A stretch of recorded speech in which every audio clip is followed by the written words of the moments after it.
할렐루야. 아멘. 오늘 여러분 하나님께서 여러분을 만나 주실 줄 믿습니다. 아멘. 우리가 이 기독교는 감사의 종교라고 합니다. 그래서 오늘 우리가 너무나 잘 아는 이 항상 기뻐하라, 쉬지 말고 기도하라, 범사에 감사하라. 오늘 우리가 한번 우리의 인생을 한번 돌아보면 이 정치하는 것을 봐도 뭔가 이렇게 좀 마음이 불편하고 세상 돌아가는 걸 봐도 뭔가 불편한 게 참 많아요. 그런데 힘들고 어려울수록 우리는 성경으로 돌아가야 할 줄 믿습니다. 아멘. 성경에서 신앙의 가장 기본, 우리가 정말 처음 신앙생활 할 때부터 어릴 때부터 귀가 따갑도록 들었던 이 말씀, 범사에 감사하라. 이 말씀 모르는 사람은 아마 한국 교회에 없을 거예요. 항상 기뻐하라, 쉬지 말고 기도하라, 범사에 감사하라. 요거 세 개만 딱 해도 우리는 신앙생활에 엄청난 복을 누릴 수가 있어요. 여러분, 우리가 감사하는 삶을 살게 되기를 주님의 이름으로 축복합니다. 아멘. 우리가 감사거리를 찾아보면 감사할 게 참 많은데 왜 감사하지 못할까? 한번 제가 찾아봤어요. 제 나름대로 연구를 해봤는데 이 첫 번째, 감사하지 못하는 사람들은 모든 사건을 우연으로 본다는 거예요. 믿지 않는 사람들은 우연으로 여긴다는 거예요. 그래서 감사할 대상이 없는 거예요. 모든 일이 일어날 때 우연이라고 믿으니까 그냥 길 가다가 좋은 사람 만나도 우연이고 나쁜 사람 만나도 우연이고, 그래서 돈을 많이 벌어도 우연이고 적게 벌려줘도 우연이고, 그래서 그들은 늘 하는 말이 재수 탓을 해요. 야, 오늘 재수 뭐 대박 났다 그러면서, 또 어떨 때는 오늘은 참 재수가 없다, 이 재수 탓을 하는 거예요. 그래서 이 모든 사건들, 모든 일어나는 일을 우연이라고 믿는 사람들은 결코 이렇게 누구에게 감사할 대상이 없는 거예요. 그러나 우리 하나님을 믿는 사람들은 모든 사건과 일들이 하나님의 섭리고 계획이다, 이렇게 믿는 거예요. 그래서 잘 될 때는 하나님 앞에 감사하고, 또 안 될 때는 하나님 왜 안 됩니까? 하나님 앞에 여쭤보면서 나의 삶을 회개하기도 하고, 그렇게 하나님과의 관계를 맺어가는 거예요. 여러분, 마태복음 10장에 보면 참새 한 마리가 한 아사르원에 팔리지 않느냐, 그러나 너희 아버지께서 허락하지 아니하시며 그 하나도 땅에 떨어지지 아니하리라. 너희에게는 머리털까지 다 세신 바 되었나니 두려워하지 말라. 너희는 많은 참새보다 귀하니라. 정말 아무것도 아닌 이 참새 두 마리도 하나님께서 허락하지 않으면 땅에 떨어질 일이 없다라는 거예요. 우리의 삶에 우연은 없어요. 우리 믿는 사람들은 다 하나님의 섭리와 계획 가운데 우리가 인도받고 있는 줄 믿습니다. 아멘. 그리고 두 번째로, 모든 일을 자기 힘으로 했다고 여기는 사람은 감사할 수가 없어요. 내가 열심히 해서 돈을 벌었고, 내가 열심히 해서 자수성가했다. 그러니까 감사할 대상이 없는 거예요. 잘 되면 내 탓이고 못 되면 누구 탓이에요? 조상 탓이잖아요. 그러니 감사할 수가 없어요. 여러분, 만약에 어떤 목사님이 기도를 많이 해서 교회를 부흥시켰다라고 믿는다면 하나님 앞에 감사하지 않아요. 또 성도님들의 헌신과 충성을 감사하지 않는다는 거예요. 자기가 기도해서 많이 부흥된 기도예요. 여러분, 저는 한 것도 없는데 한 번씩 성도님이 와서 그런 말씀을 했어요. 목사님 기도 때문에 이렇게 잘 됐습니다. 내가 막 무서울 때가 있어요. 나는 그렇게까지 기도 못 해줬는데 내 때문에 잘 됐다고 막 감사를 하니까, 아, 그래요? 그러면서 너무 또 그 성도님한테 고마운 거예요. 야, 이 부족한 종을 뭐라고 와가지고 또 자기 자식과 또 남편 사업이 잘 됐다라고 다 목사님 덕분입니다 이런 분이 있어요. 그러니까 얼마나 기분이 좋아요. 여러분 정말 자기 혼자의 힘으로 살아갈 수 있는 사람은 이 땅에 없다라고 말합니다. 얼마 전에 저희 사모가 저한테 동영상을 보여줘가지고 하버드 대학교 졸업생의 그 졸업 영상을 본 적이 있어요. 아버지가 청소부 하시는 분. 근데 하버드 대학을 나오고. 그래서 그분이 하는 말이 뭐냐면 우리는 사회에 다 은혜를 입고 이 자리에 서 있다라는. 정말 식당에서 밥 해주는 그 아줌마의 수고가 없었다라면 어떻게 우리가 굶지 않고 살아갈 수 있을까? 그러면서 그분이 하는 말이 모든 사회의 사람들에게 감사하고 그들에게 다시 우리가 배운 지식과 그 능력을 돌려줘야 된다 이런 식으로 이야기를 하더라고요. 얼마나 진짜 세계 모든 사람이 다 놀려버리는 이렇게 연설하는 사람이 없었대요. 그래서 한국 사람이 참 대단하다. 여러분 가난하기 때부터 남의 손을 안 빌리고 살아갈 수 있는 사람은 없어요. 그래서 우리는 부모님께 감사해야 되고 이웃에게 감사해야 되고 교우들에게 감사해야 될 점이 있습니다. 셋째는 남과 비교해서 자기 처지가 그렇게 만족하지 못하다고 느낄 때 감사할 수 없는 거예요. 마귀가 인류에게 그 강견 괴계로 뭘 심어줬냐면 비교의식을 심어줬다는 비교의식. 여러분 예전에 아주 고귀한 신부님이 계셨는데 이 마귀들이 이 신부님을 한번 넘어뜨려 보려고 마귀들이 총 회의를 다 하고 한 번씩 흔들어 본 거예요. 돈으로도 한번 흔들어 보고 여자로도 한번 흔들어 보고 명예로도 다 흔들어 봤는데 꿈쩍도 안 하는 거예요. 그래서 가장 교활하고 가장 연륜이 많은 마귀가 그러면 이제 내가 한번 해볼게 그러면서 이 신부님한테 가서 귀에 딱 대고 야 너희 동기 누구누구가 이번에 대주교로 승진했단다 이러니까 이 신부님이 막 열이 받아가지고 펄쩍펄쩍 뛰면서 막 그렇게 흥분해가지고 넘어지더라는 거예요. 남이 잘 되는 거를 못 보고 정말 같은 동기인데 자기가 봐도 자기보다 못한 놈이 자기보다 더 잘 됐다고 하니까 그렇게 모든 것을 흔들어봐도 안 되는 분들이 이 비교의식 때문에 넘어지는 거예요. 여러분 인류의 조상 아담과 하와도 어떻게 넘어집니까? 마귀가 와서 하나님과 하와를 비교를 시키는 거예요. 야, 이 선악과를 왜 못 따먹게 했는 줄 아느냐? 이 선악과를 따먹으면 너희들도 눈이 밝아서 하나님같이 밝아진다. 그러니까 하나님은 다 보고 계시고 다 아는데 우리들만 이렇게 못한다 생각하니까 마음에 욕심이 생기는 거예요. 그래서 따먹어버려요. 여러분 마귀의 가장 큰 전략이 비교의식이에요. 그래서 자꾸 우리는 비교를 하는 거예요. 집 크기를 비교하고 자동차 크기를 비교하고 자신의 키를 비교하고 외모를 비교하고 그래서 좀 남들보다 좀 떨어진다 싶으면 괜히 열등감이 쌓이고 마음에 원망과 불평이 쌓여요.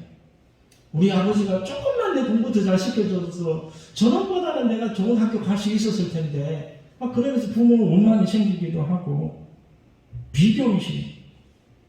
내게 있는 좋은 것, 내게 가진 것을 못 보고 자꾸 마귀는 없는 것만 보여주는 거예요. 없는 것만. 그러니까 어떻게 합니까? 원망이 생기는 거예요. 여러분 하나님께서 저와 여러분에게 주신 귀한 것들을 보시게 되기를 주의 이름으로 축복합니다. 아멘. 절대로 비교의식을 가지. 교회에서도 성도님들이 비교를 많이 하잖아요. 저희 어머님이 예전에 초신자 때 교회 가서 저한테 하는 말이 그러더라고요. 야 준유가 교회 돈 없으니까 못 가겠더라. 왜요? 그러니까 다른 사람들은 막 그냥 10만원씩 20만원 턱턱 내는데 가난하니까 그렇게 못 내니까 주눅이 들다라는 거예요. 그래서 그렇게 할 필요가 전혀 없다라고 설명을 해줘도 저희 어머님은 그 마음을 못 버리더라고요. 야, 내같이 이렇게 못 배우고 못난 사람은 교회도 마음대로 못 다니겠다라는 거예요. 여러분, 교회에 와서 비교하지 않기를 주의로 축복합니다. 그래서 하박국 선지자는 처음에 하나님의 섭리를 모를 때는 어찌하여 이렇게 세상이 흉흉하고 그 있는 가진 자들이 강포를 해하는데 하나님은 아무것도 하시지 않고 그대로 계십니까? 그렇게 하나님께 기도했던 사람. 근데 하나님이 영화를 열어주셔서 마지막 날에 되어지는 일들을 보여주니까 이렇게 고백합니다. 비록 무화과 나무가 무성치 못하며 포도나무에 열매가 없으며 감람나무에 소출이 없으며 밭에 식물이 없으며 꿀에 양이 없으며 외양간에 소가 없을지라도 나는 여호와를 인하여 즐거워하며 나의 구원의 하나님을 인하여 기뻐하리로다. 이 세상의 모든 것보다 가장 귀한 게 하나님의 구원이라는 거예요. 근데 우리는 하나님의 구원을 보지 못하고 자꾸 세상적인 화려한 것만 보죠. 목회자도 마찬가지입니다. 동창회 갔는데 내 차는 1500cc 완전 경차인데 친구 차 보니까 제네시스 막 G90 뭐 이런 거 타고 또 나와가지고 어깨 힘 팍 주고 나오니까 그만 주눅이 들어가지고 그렇게 돌아왔다는 친구 목사를 본 적이 있어요. 저는 지금까지 동창회 한 번도 안 가봤어요. 예수 믿고는 한 번도 안 갔어요. 저도 그렇게 당할까봐. 여러분, 이게 사람이, 근데 비교하지 말라는 거예요. 우리는 그들이 상상도 못하는 하나님의 구원을 받은 사람이에요. 그 구원의 감격, 그 구원의 영광을 믿음의 눈으로 바라보게 되기를 주의 이름으로 축복합니다. 아멘. 제가 예전에 간증을 듣고 참 감동이 받았던 건데 어떤 믿음이 좋은 집사님이 있었어요. 근데 아들이 병에 걸렸어요. 그래서 날마다 하나님 앞에 기도해요. 하나님, 내 아들 이 병만 고쳐주시면 내 전 재산의 반을 가지고 하나님께 드리겠습니다. 그렇게 기도한 거예요. 근데 아들이요, 살아나지 못하고 죽어버렸어요. 그런데 이 집사님이 한두 주 교회를 안 가더니 몇 주 지나가지고 교회에 와서 헌금을 했는데 어마어마한 헌금을 한 거예요. 목사님이 놀라가지고 그 목사님 불렀어요. 아니 어떻게 이렇게 많은 헌금을 했느냐. 아들도 죽었고 그럴 텐데. 근데 그분이 하는 말이 목사님, 하나님께서 제 아들을 살리시어 여기보다도 더 좋은 하늘나라로 데려가셨으니 얼마나 감사합니까?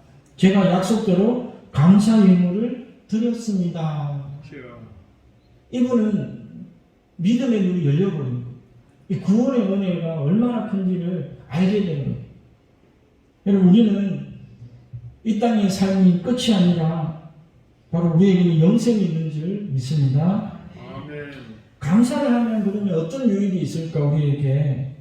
첫 번째로는 하나님께 영광을 돌리는 힘이라는 거예요. 원망과 불평은 하나님께 저주를 가져오고 진노를 가져오지만 이 감사는 하나님을 영화롭게 하고 하나님의 복을 우리에게 끼치게 된다는 거예요. 그래서 시편 50편에 보면 감사로 제사를 드리는 자가 나를 영화롭게 하나니 그 행위를 옳게 하는 자에게 내가 하나님의 구원을 보이리라. 감사하는 자가 하나님을 영화롭게 한다는 거예요. 그래서 하나님은 감사의 제사를 받기를 원하신다. 여러분, 우리가 너무나 잘 알듯이 출애굽기에 보면 이스라엘 백성들이 40년 동안 광야 생활을 하잖아요. 직선거리로 가면 보름 만에 다 간다는 거리예요. 애굽에서 나와서 가나안까지 보름만 하면 가요. 그런데 그들은 40년이 걸린 거예요. 40년. 왜 40년이 걸렸느냐? 원망 불평하다가 하나님이 광야로 길을 돌려버려요. 그리고 그 광야에서 원망 불평하는 사람들을 1세대들은 다 죽여버립니다. 오직 요수아와 갈렙 외에는 이 출애굽 1세대가 살아서 가나안 땅에 발을 디딘 사람이 없다라는 거예요. 왜 그러냐? 우리가 민수기에도 봐도 그렇잖아요. 조금만 힘들고 어려우면 원망 불평하기 바쁘잖아요. 근데 하나님은 원망하고 불평하는 사람을 쓰지 않는다는 거예요. 그래서 하나님께서 불뱀을 보내시기도 하고 전염병을 보내시기도 하고 정말 여러 가지 하나님의 능력으로 원망하는 사람을 다 심판하시는 거예요. 누가복음 17장에 예수님께서 10명의 문둥병자를 고쳐주셨을 때 돌아와서 주님께 감사하는 사람은 한 명밖에 없었다라는 거예요. 그래서 예수님께서 좀 섭섭해서 이런 말씀을 하시는 거예요. 이 이방인 외에는 하나님께 영광을 돌리러 돌아온 자가 없느냐.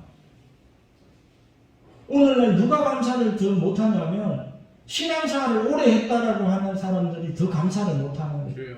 당연한 줄 알아요. 여기 보면 감사하러 돌아온 사람은 누구예요? 이방인이었다. 이방인. 예수 믿지 않는 사람이었어요. 그런데 예수 믿는 사람들은 치료를 받았으면서도 주님 앞에 와서 감사하다라고 하나님께 영광을 돌리지 않았다는 거예요. 받은 은혜에 대한 감사하지 못한 사람들에 대하여 하나님은 안타까워하고 계신다는 거예요. 여러분, 우리가 감사할 때 주님은 영광 받으시는 줄 믿습니다. 그리고 하나님의 크신 사랑과 축복을 받게 된다. 우리가 창세기를 공부하면서 요셉의 삶을 배웠잖아요.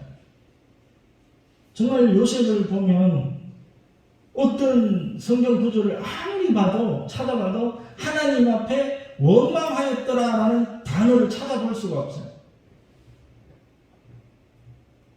감옥에 가서도 그렇고 모함을 당해도 그렇고 형들에게 팔렸어도 하나님만을 바라보며 하나님의 섭리를 의지하고 여전히 하나님을 향해서 충성되이 섬기는 모습을 볼 수 있어요.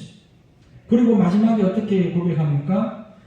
두려움 마소서 내가 하나님을 대신하리까 당신들은 나를 헤아려 하였으나 하나님은 그것을 선으로 바꾸사 오늘과 같이 만민의 생명을 구원하게 하려 하셨나니 당신들은 두려워하지 마소서 내가 당신들과 당신들의 자녀들을 기르리이다 하고 그들을 강복한 말로 위로하였더라. 오히려 자기를 죽이려고 하는 형제들에게 위로를 해준다. 두려워하지 마라. 당신들이 그렇게 한 것이 아니라 하나님께서 우리 이스라엘 민족을 살리시기 위해서 먼저 나를 앞서 보내셨다. 이렇게 해석을 하는 거예요. 고난의 의미를 그렇게 해석을 하는 거예요. 여러분, 자신에게 일어난 모든 일들을 우연이나 형들의 악한 행위로 받아들였다라면 요셉도 아마 학교 나가지고 못 살았을 거예요. 그런데 그런 것을 보지 않고 오직 하나님의 승리가 무엇일까를 기도하는 거예요. 여러분, 힘들고 어려울 때 하나님 앞에 무릎 꿇어 기도하기를 주의 이름으로 축복합니다. 왜 이런 사건이 나에게 일어났을까? 기도하는 거예요. 그럼 하나님이 깨닫게 해주시는 거예요. 예전에 한번 예화를 들었던 것 같은데 이 독일에서 한참 기근이 심할 때 한 부자가 가난한 동네 사람들을 구제하기 위해서 날마다 빵을 구워서 나누어 줬어요. 근데 많은 사람들은 감사하지 않고 서로 막 그냥 큰 빵 갖고 가려고 싸우는 거예요. 그런데 다른 사람들 다 가져가고 마지막에 조그만 소녀 하나가 와서 가장 작은 빵을 들고 가면서 감사를 하더라는 거예요. 그래서 한두 번이 아니라 매번 그렇게 가장 작고 가장 볼품없는 빵을 가져가는 그 소녀만 날마다 감사를 하는 거예요.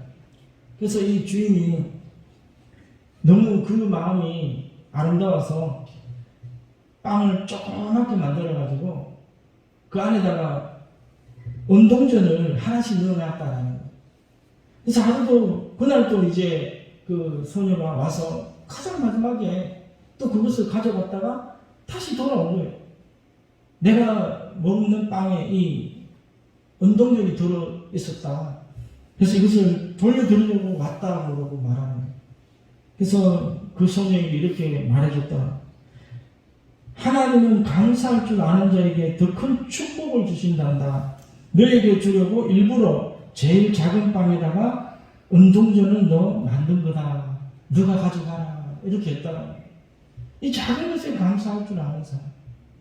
여러분, 그래서 스펄전 목사님은 촛불을 보고 감사하면 전등불을 주시고, 전등불을 보고 감사하면 달빛을 주시고, 달빛을 주신 하나님께 감사하면 태양빛을 주시고, 태양빛을 주신 하나님께 감사하면 영원한 천국의 빛을 주신다. 우리가 천국에 들어가는 방법은 감사하는 거예요. 하나님의 은혜를 감사하는 거예요. 여러분, 감사는 행복한 인생을 살게 해주신다는 거예요. 원망 불평을 하게 되면 뼈가 썩어요. 우리 감정이 상해서 날마다 억눌리고 무거운 마음속에 살아갈 수밖에 없어요. 그래서 직장에서도 그렇고 가정에서도 그렇고 날마다 감사하는 삶을 살게 되기를 주의로 축복합니다. 여러분, 그래서 부부간에도 특별히 남자들은 이 표현을 잘 못하는데 한 번씩 아내가 살림살이 하는데 얼마나 힘들겠어요. 좀 감사하다는 말도 좀 하면 아마 그 가정 분위기가 더 좋아질 것 같아요. 어떤 딸이 시집을 가는데 남편이 군인이었어요. 그래서 갑자기 아프리카로 파병을 간 거예요. 그래서 이 딸이 낮에는 뭐 40도 50도 넘어가고 벌레도 많고 막 얼마나 힘들겠어요. 그래서 자기 친정 아버지한테 편지를 썼어요. 여기는 생지옥입니다. 우리 남편을 좀 여기서 고국으로 좀 정근시켜 달라고 아버지한테 간곡한 편지를 보냈다는 거예요. 근데 그 아버지가 편지를 하기를 이렇게 했다고 합니다. 감옥에 두 사람이 있는데 한 사람은 쇠창살만 바라보며 한탄하다가 죽었고 한 사람은 별을 보고 소망을 가지고 꿈을 가지고 하루하루를 보내다가 마침내 감옥에서 나왔다. 너도 그 생지옥 같은 곳에서 쇠창살만 보고 원망 불평만 하지 말고 그곳에서도 감사거리를 찾으라고 했다는 거예요. 그러면 그곳에서도 천국으로 변화될 수가 있다라는 거예요. 여러분, 우리가 왜 병이 생기냐면 원망하고 불평하면 영혼이 병들고 심령이 병들어요. 그래서 마음이 항상 무겁고 짜증을 내는 사람에게 병이 온다는 거예요. 감사하는 사람, 기뻐하는 사람은 얼굴에 광채가 나고 얼굴에 빛이 난다는 거예요. 잠언서 14장 30절에 평온한 마음은 육신의 생명이나 시기는 뼈를 썩게 하느니라. 남을 미워하고 남을 싫어하고 시기하고 질투하고 미워하면 뼈가 썩는다. 여러분, 오래 살기를 원하시면 우리가 항상 기뻐하고 감사하기를 주 이름으로 축복합니다. 잠언서 17장 22절에도 마음의 즐거움은 양약이라도 심령의 근심은 뼈를 마르게 하느니라. 마음의 즐거움은 양약이라는 거예요. 기쁜 일이 없어도 기뻐해야 돼. 웃을 일이 없어도 웃으면 돼. 우리 뇌는 좀 그렇다 그러더라고요. 잘 속는다 그러더라고요. 우리가 가짜로 웃어도 진짜로 웃는 것처럼 엔돌핀이 나온다는 거예요. 그래서 억지로라도 울어요. 오래되네 웃어야 돼. 여러분, 많이 웃게 되기를 주 이름으로 축복합니다. 예전에 한수관 박사님이라는 분이 계셨어요. 여러분 혹시 기억하시나요? 그분이 아멘약 주세요. 그러죠. 아멘약. 그분이 하는 말이 우리 몸에는 내장인 심장, 위장, 뭐 신장, 방광 이런 것을 지배하는 자율신경이 있다. 이 자율신경 중에 교감신경과 부교감신경으로 구분되는데 이 교감신경은 불안과 공포, 초조, 시기, 질투, 논란, 분노, 욕심, 미워하는 마음이 있을 때 강력하게 작용한다는 거예요.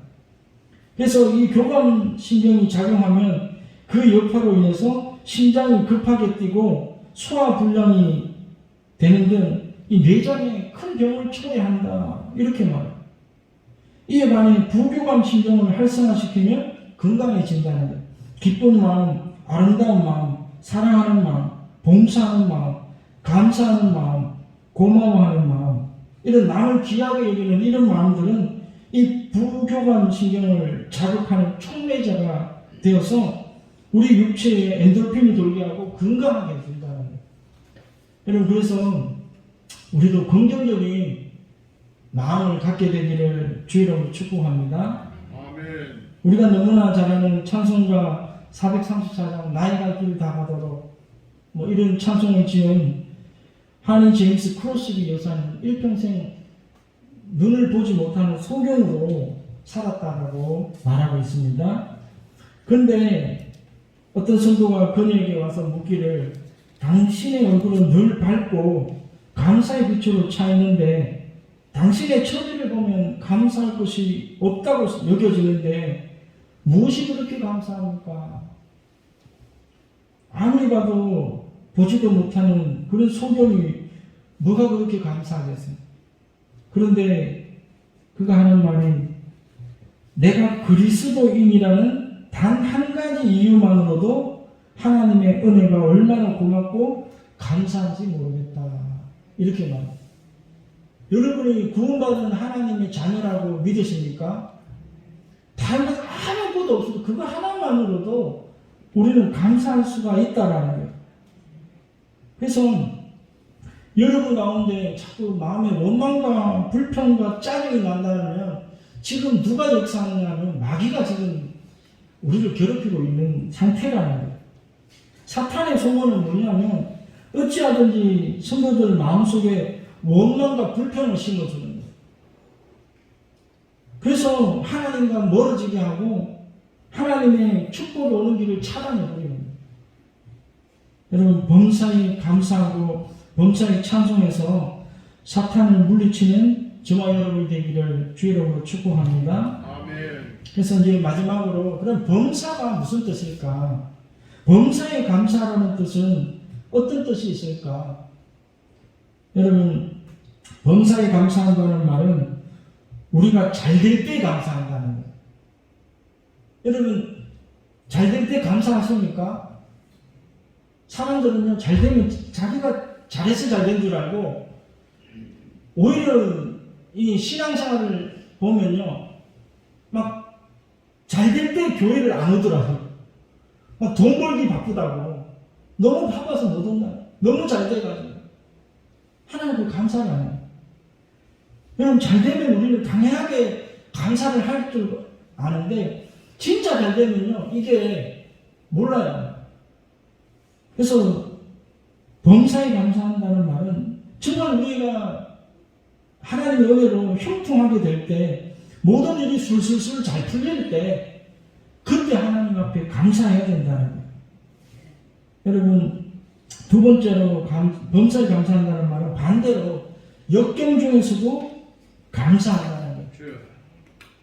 여러분, 하나님은 때로는 우리가 잘못된 길로 갈 때 하나님은 하나님의 매를 드시고 우리의 방향을 바꿔 넣으실 수도 있는 분이에요. 근데 돌아보면 하나님이 옳았다라는 생각을 할 때가 많아요. 위대한 신앙의 유산은 여러분 그냥 주어지지 않는 거예요.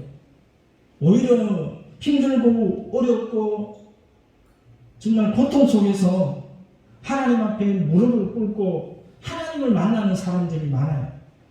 잘 나갔으면 하나님을 만나지 않았을 텐데 세상 가운데 실패하고 무너지고 깨어지다 보니까 마지막으로 선택한 게 하나님.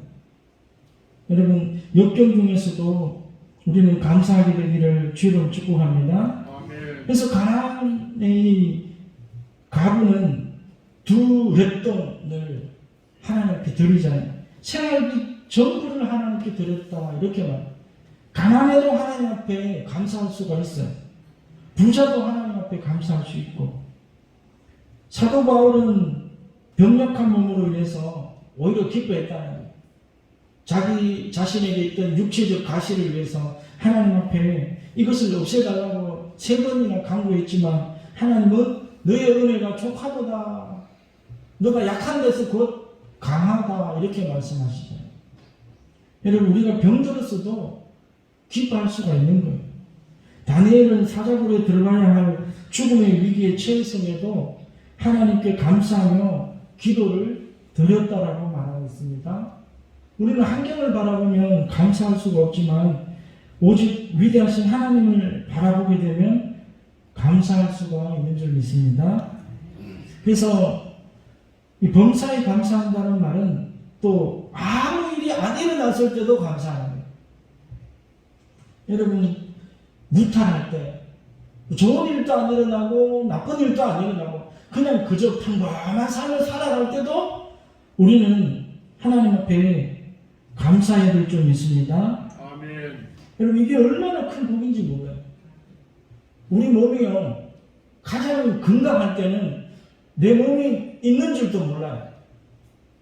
눈이 좋을 때는요, 눈이 있는 줄도 모른다니까요. 근데 눈이 이제 나이가 들어가지고 이제 노안도 오고 막 뭐 이런 백내장인지 녹내장인지 와가지고 눈이 침침하게 안 보이면 내 눈이 왜 이러나 이러잖아요. 그때 이제 눈을 인식하게 되는 거예요. 다리가 건강한 사람은 다리가 있는 줄도 몰라요. 그냥 걸어 다니니까 걸어 다니는 줄 알아요. 근데 다리가 병들어 보세요. 내 다리가 왜 이러지? 그때 다리가 있는 걸 인식하는 거예요. 근데 우리가 이렇게 마음대로 보고 마음대로 듣고 마음대로 걸어 다니고 마음대로 먹고 이 모든 것이 아무것도 그냥 내가 느껴지지 않을 만큼 그렇게 생활한다면 내 몸이 완벽하다는 증거예요. 얼마나 기뻐요. 제가 서울에서 이 목회할 때 한 번씩 병원에 가봐요. 서울에서 가장 크다고 하는 아산병원, 삼성병원, 서울대병원 갈 때마다요 인산인해를 이뤄요. 얼마나 병원이 큰지 몇만 명을 수용할 텐데도 거기 병자들이 꽉꽉 들어차는 거예요. 근데 아산병원 정도 올 사람들은 어떤 사람인 줄 아세요? 그냥 가벼운 그런 병을 앓는 사람은 안 와요. 이제 그냥 전국에서 다 손 놓게 되면 아산병원이나 삼성병원, 서울대병원 오더라고요. 전국에서 다 와요. 그런 사람들만 그렇게 했는데도 병실이 없어서 꽉꽉 차요. 몇 개월을 기다려야 됩니다. 그런데 지금까지 병원 한 번 안 다녔다. 야, 이거 얼마나 큰 하나님의 은혜예요. 근데 그것에 대해서는 우리가 감사할 줄을 모른다. 왜? 느끼지 못하니까. 당연한 게, 건강한 것이 당연한 줄 아니까. 여러분, 정말 인생은 어디서 배우느냐? 정말 병원에서 배우는 것 같아요. 특별히 요양원 같은 데 한번 가보면, 여러분 요양원 가보셨어요? 요양원 신당을 많이 가봤어요.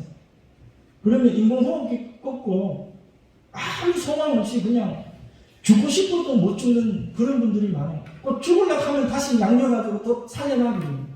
얼마나 고통스럽게. 아, 저게 인생이구나. 나도 이제 몇십 년 후면 나의 모습이 될 수도 있다는 생각을 할 때, 지금 우리가 건강할 때, 조금 더 젊었을 때, 정말 하나님 앞에 얼마나 더 많은 것을 섬기고 감사해야 될까. 그냥 우영부영 하다가 그냥 세월 다 보내버리고. 여러분, 정말 우리가 지금 이 시간 건강하고 젊음이 있다는 것에 우리가 감사하게 되기를 주의 이름으로 축복합니다. 아멘. 여러분, 크게 되는 것, 유명하게 되는 것도 중요하지만 이렇게 평범한 것, 이게 가장 위대한 삶이라는 거예요. 예전에 유명한 전도왕, 고구마 전도왕 김기동 집사가 있었어요. 이 집사님이 이제 전국 팔방 다 간증하고 다니죠. 근데 어떤 권사님이 이제 마치고 이 집사님을 찾아오면서, 이야, 집사님은 확실한 간증거리가 있어서 너무 좋겠습니다. 이렇게 말하는 거예요. 근데 이분이 집사님 뭐라고, 그러면 권사님도 저같이 온 가족이 자강을 타고 가다가 맞은편에서 오는 차와 정면 충돌해서 다 죽게 됐다가 한번 살아나 보실래요? 그러니까 그거는 싫다는 거예요. 여러분, 확실한 감정이 중요한 게 아니에요. 아무 일이 안 일어나도 지금 하나님이 우리를 더 사랑해 주시고 더 지켜주시고 보호해 주신다는 증거인 줄 우리가 믿게 되기를 주 이름으로 축복합니다. 그래서 오늘 말씀을 맺기를 원합니다. 정말 소망이 없는 시대에 뭔가 웃음거리가 없고 감사할 것이 없는 그런 시대인 것 같지만 우리가 생각을 조금만 바꾸면 하나님과의 관계를 통해서 우리가 삶을 한번 비추어 본다면 우연이 아니라 하나님의 계획과 섭리였다라면 우리가 요셉과 같이 범사에 감사하고 어떠한 환경에도 흔들리지 않고 우리가 승리하게 될 줄 믿습니다.